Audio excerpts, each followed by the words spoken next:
Em 9 de maio de 2026, o presidente russo Vladimir Putin estava na Praça Vermelha para celebrar o Dia da Vitória, provavelmente a data mais sagrada no calendário político da Rússia.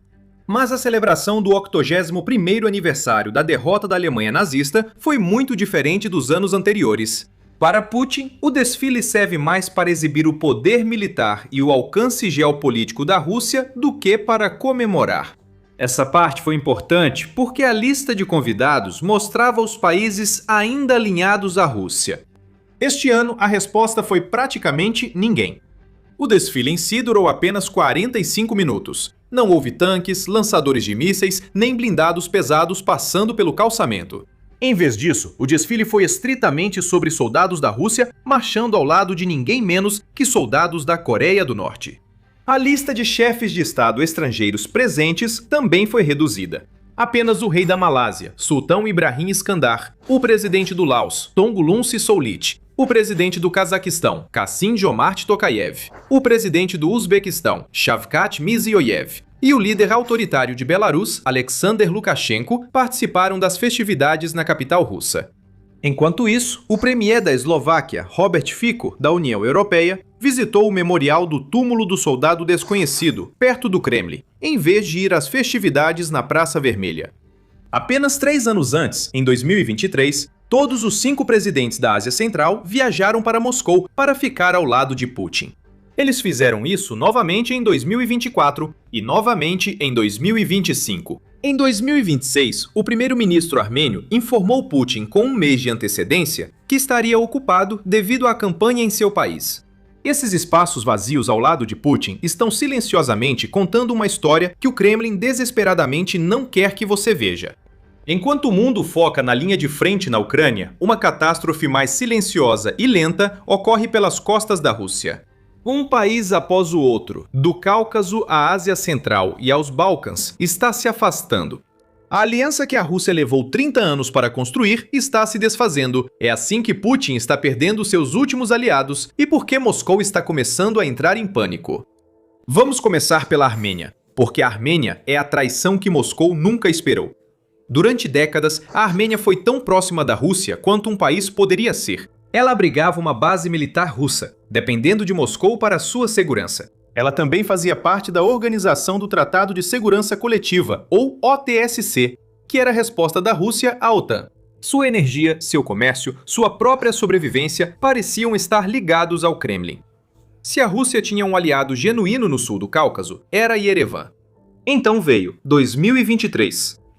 Durante anos, a Armênia contou com a Rússia para protegê-la em seu longo impasse com o vizinho Azerbaijão pela região disputada de Nagorno-Karabakh. Pacifistas russos estavam na região para esse fim. Porém, ao iniciar a ofensiva e tomar o território, o Azerbaijão não encontrou resistência dos russos.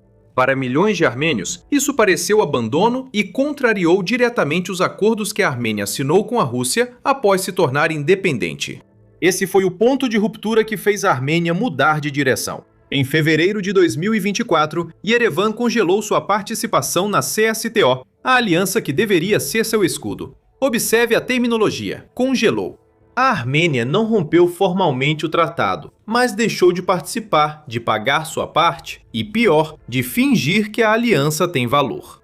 O primeiro-ministro Nikol Pashinyan começou a se voltar para o Ocidente, em direção à União Europeia e aos Estados Unidos. Ele passou a comprar armas da França e da Índia em vez da Rússia. E em 2026, ele começou a buscar outras alianças para a defesa militar. A Armênia sediou a cúpula da Comunidade Política Europeia em Yerevan. Dezenas de líderes europeus vieram de avião. Entre eles estavam o presidente francês Emmanuel Macron e o presidente ucraniano Volodymyr Zelensky, o primeiro presidente ucraniano a pisar na Armênia em 24 anos. A Armênia, que talvez tenha sido um antigo estado cliente da Rússia, recebeu com destaque o líder que a Rússia tenta destruir. A cúpula foi essencial para aproximar a Armênia do Ocidente, pois Pashinyan prometeu negociar a isenção de visto com a União Europeia em 2 anos. Dias depois, Pashinyan faltou ao desfile do Dia da Vitória em Moscou. Autoridades russas reagiram, acusando a Armênia de permitir declarações anti-russas e agir contra o espírito das relações bilaterais. Putin sugeriu que a Armênia fizesse um referendo sobre seu futuro europeu, e, de forma sombria, comparou o país à Ucrânia, lembrando que a guerra lá, segundo ele, começou com a tentativa de Kiev de entrar na União Europeia. Foi menos um conselho do que uma ameaça. O que deveria preocupar mais Moscou é isto. No fim de maio, o secretário de Estado dos Estados Unidos, Marco Rubio, esteve em Yerevan e, junto ao ministro das Relações Exteriores da Armênia, Ararat Mirzoyan, assinou uma carta sobre a parceria estratégica abrangente entre Estados Unidos e Armênia. Isso criou uma estrutura para o acordo chamado Rota Trump para a Paz e Prosperidade Internacional, ou TRIP. Seria um corredor de trânsito passando pela Armênia e Azerbaijão, base para um acordo de paz entre os dois países, algo que a Rússia não conseguiu viabilizar por 10 anos. Ainda pior, o TRIP também dá prioridade a projetos que processam e exportam minério extraído na Armênia dentro do próprio país, em vez de enviá-lo para a China. Isso poderia privar tanto a Rússia quanto a China de recursos preciosos e dar à OTAN acesso a uma infraestrutura de transporte vital que conecta a Ásia Central à Europa. De uma vez, a Rússia perdeu um aliado, parte do controle do Cáucaso, acesso a minerais e parte da capacidade de transportar mercadorias pela Ásia Central ou de determinar seus destinos. Mas se a Armênia é o aliado deles que saiu, o Cazaquistão está quase completamente fora do controle de Moscou.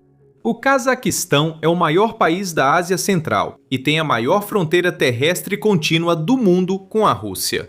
Como parte da antiga União Soviética, também tem uma grande população de russos étnicos no norte. E esse último ponto é onde os nacionalistas russos começam a questionar se um vizinho realmente merece ser independente, como aconteceu com a Ucrânia na década passada. E desde 2022, essas vozes ficaram mais fortes, questionando abertamente as fronteiras do Cazaquistão e seu direito de existir como um Estado soberano. Tokayev, do Cazaquistão, tem mantido um dos equilíbrios mais delicados da geopolítica moderna. Ele não rompeu com Moscou, continua se reunindo com Putin e mantendo a Rússia como principal parceira de importação. Porém, isso se refere só às importações. Tokayev, por sua vez, recusou-se discretamente a seguir o Kremlin rumo ao abismo. O Cazaquistão nunca reconheceu as repúblicas fantoches da Rússia no leste da Ucrânia, citando o direito internacional. Recusou maior integração militar na OTSC e atua com cautela para não virar uma via de fuga russa das sanções ocidentais. O comércio de exportação do Cazaquistão concentra-se na China e na Itália. Ao mesmo tempo, o país tentou estreitar os laços com a Turquia, assinando um acordo em 2022 para montar drones turcos sob licença. O país também introduziu o Taimas 8X8 no outono de 2025, um IFC que combina designs turcos e chineses, contornando completamente a Rússia como fornecedora militar. Enquanto isso, o presidente da Associação das Empresas da Indústria de Defesa do Cazaquistão, que supervisiona o complexo militar do país, afirmou que os padrões da OTAN eram mais modernos e seguros. Há ainda o fator geopolítico. Em reunião de 2023 com Putin e outros oficiais russos, Tokayev fez questão de discursar parcialmente em cazaque, não em russo.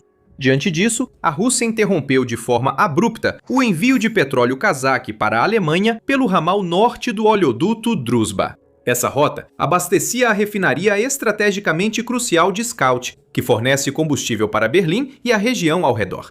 Moscou alegou razões técnicas vagas, que poucos acreditaram. A Alemanha tinha outras opções de abastecimento, mas a decisão preocupou a refinaria de Shkut. O Cazaquistão não possui infraestrutura para transportar petróleo sozinho. A mensagem era clara: desafie-nos e sairá prejudicado. Mas aqui está o detalhe. Agora, a influência funciona nos dois sentidos. Um tribunal do Centro Financeiro Internacional de Astana abriu caminho para que a empresa estatal de energia da Ucrânia, Naftogaz, buscasse cerca de 1 bilhão e 400 milhões de dólares em ativos da Gazprom. Foi a primeira vez que qualquer tribunal estrangeiro autorizou publicamente a execução dessa decisão arbitral em solo de outro país. Para ser justo, o governo do Cazaquistão logo se afastou e o Ministério da Justiça afirmou que não executaria a decisão, chamando o tribunal de extraterritorial. Satakiev não vai declarar guerra aberta a Moscou, mas reflita sobre o fato de essa decisão ter ocorrido. Anos atrás, seria impensável um tribunal em estado aliado da Rússia apoiar a Ucrânia contra a Gazprom. Depois, há o Azerbaijão, que em teoria tinha motivos para manter relação amigável com Moscou. O ponto de virada aqui começou no dia de Natal de 2024. O voo J28243 da Azerbaijan Airlines, um jato de passageiros Embraer que voava de Baku para a cidade russa de Grozny, sofreu uma pane no ar e caiu perto de Aktau, no Cazaquistão, matando 38 passageiros. A causa, segundo autoridades do Azerbaijão e um número crescente de evidências, foi um disparo acidental de um míssil russo superficiar.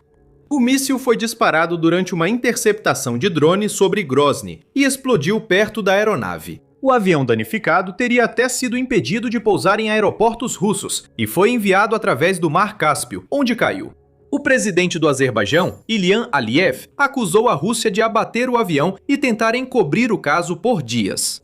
Ele exigiu desculpas, reconhecimento da culpa e punição dos responsáveis. Por quase um ano, Moscou evitou acusações, e Putin expressou pesar e pediu desculpas de forma vaga, mas não assumiu responsabilidade.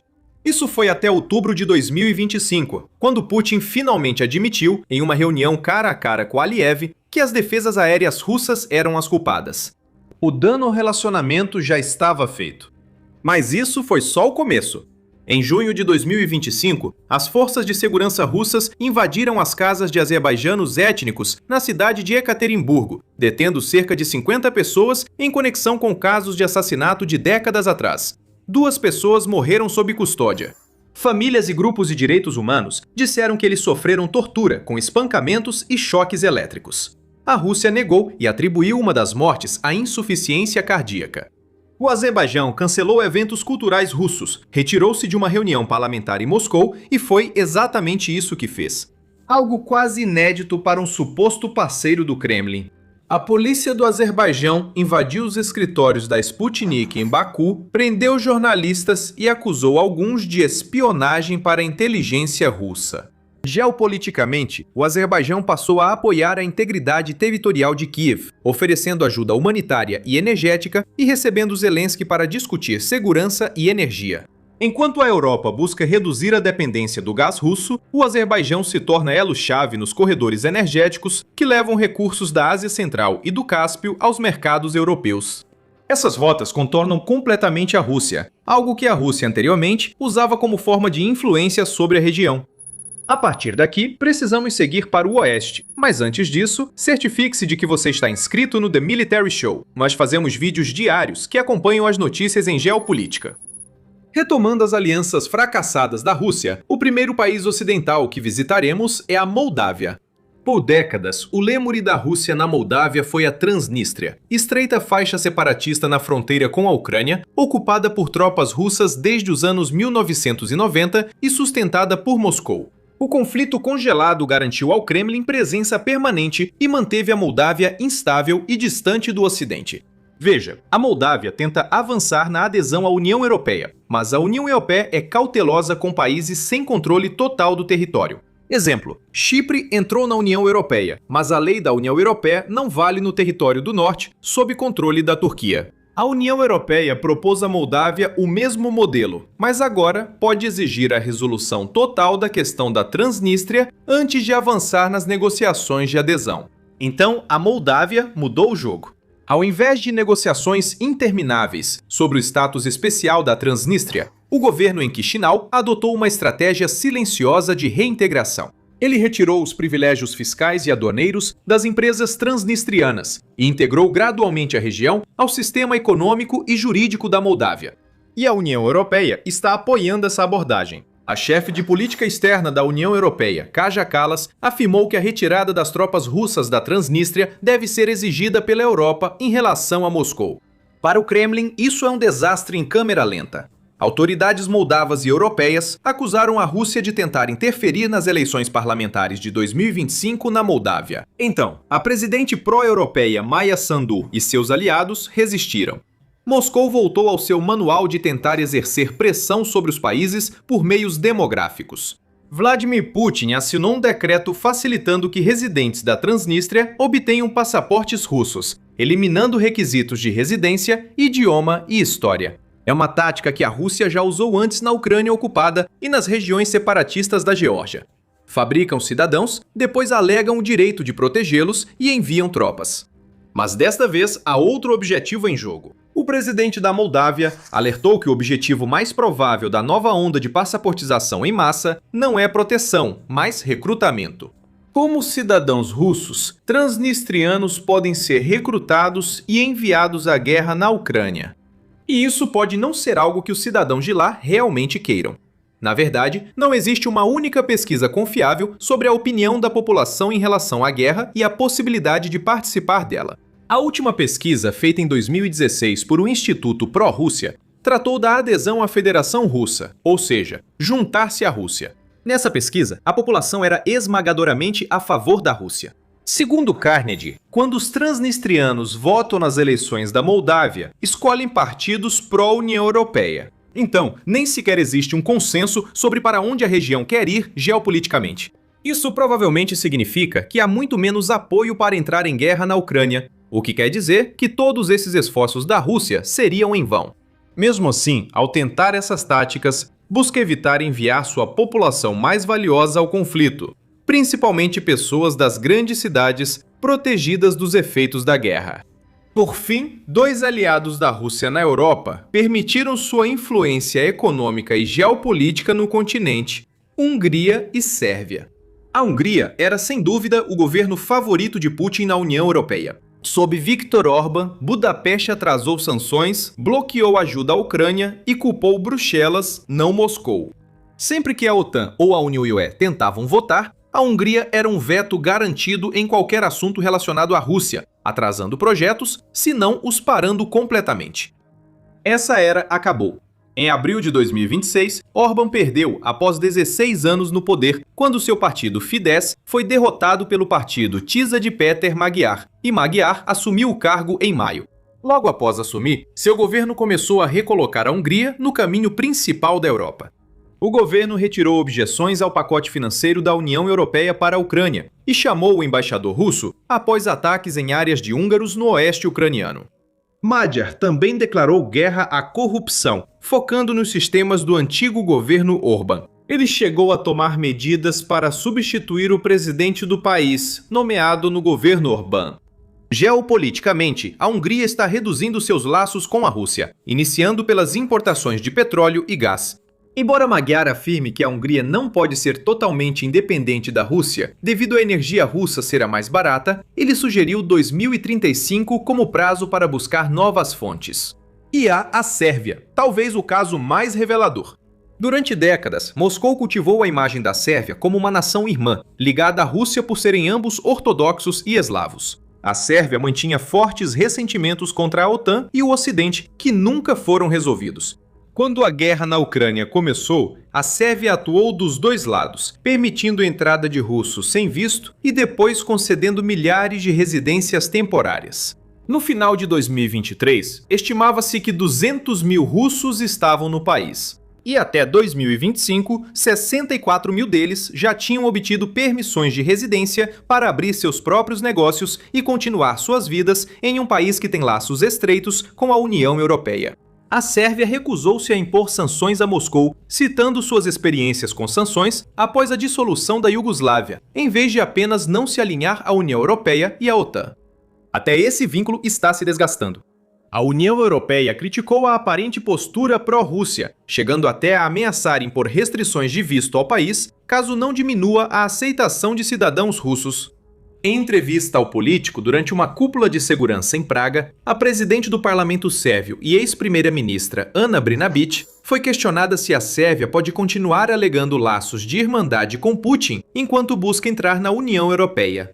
Ela insistiu que a Sérvia compartilha os valores da União Europeia, condena a guerra e apoia a integridade territorial da Ucrânia. A relação entre Sérvia e Rússia chegou-se até a negar que fosse fraterna. O país também exportou 920 milhões de dólares em armas e munições para a Ucrânia, embora indiretamente, por meio de terceiros como a Bulgária e a Tchequia. Pressionado a interromper exportações, o presidente sérvio anunciou suspensão, mas voltou atrás meses depois, mantendo vendas para parceiros europeus sem se preocupar com o destino das armas e munições. Apesar dos valores serem pequenos comparados às exportações dos Estados Unidos e outros países da OTAN, a Sérvia tem uma indústria bélica relevante, que segue modelos iugoslavos, baseados na União Soviética. Isso significa que a Sérvia realmente produz munições, como os projéteis de 122 e 152 milímetros que a Ucrânia pode usar em seus veículos blindados mais numerosos, em vez do padrão de 155 milímetros adotado pela OTAN. As munições sérvias são mais baratas que as ocidentais, permitindo incluir mais unidades nos pacotes enviados por países europeus. Veículos de notícias russos dizem que a Rússia foi traída por um país pequeno, com menos de 7 milhões de habitantes, distante da Rússia, sem alinhamento histórico com a União Soviética e candidato à União Europeia há quase 15 anos. Quando é preciso tanto esforço para caracterizar alianças, isso mostra o quão isolada a Rússia está na geopolítica global. Então, vamos dar um passo atrás e analisar o quadro geral. A Armênia se aproxima de Washington, enquanto o Cazaquistão, sob pressão, busca laços com China e Europa. Azerbaijão está invadindo escritórios de propaganda russa e se armando com drones turcos. Moldávia está desmontando o último reduto da Rússia. Hungria tirou do poder o homem de Putin. E a Sérvia se recusa a chamar a Rússia de irmã. A guerra na Ucrânia, iniciada por Putin para reforçar o domínio russo sobre seu antigo império, teve efeito oposto. Ela desfez o mito do poder russo, tornando a Rússia irrelevante para alianças geopolíticas globais. Por isso, as cadeiras vazias na Praça Vermelha são tão importantes. O desfile de 2026 mostrou que a Rússia não tem mais ninguém em quem confiar além de si mesma. E mesmo isso já não é mais uma certeza, pois a confiança interna em Putin está sendo lentamente corroída. Para saber mais, confira este vídeo e não se esqueça de se inscrever para receber as notícias mais recentes sobre geopolítica global.